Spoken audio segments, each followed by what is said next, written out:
Naranasan mo na bang nag-aaral ka, tapos biglang may pumasok sa isip mo na, paano kung itapon ko tong libro? Nakakagulat, di ba?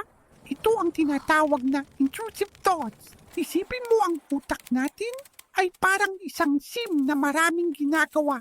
Minsan, may biglang lilitaw na random thought bubble sa taas ng ulo niya.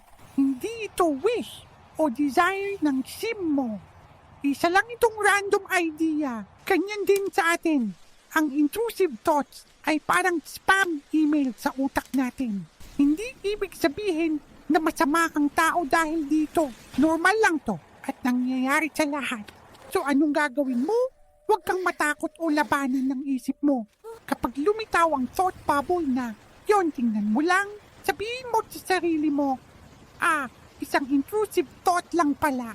Pagkatapos, hayaan mo lang tong mag-fade away. Parang pag-cancel mo lang ng isang action sa The Sims. Pumalik ka sa ginagawa mo tulad ng pag-aaral. Ang mga isip na ito ay hindi nagde-define kung sino ka. Ikaw ang may control. Parang ikaw ang player ng sarili mong sim. Kaya sa susunod na may lumitaw, just observe, release, and play on.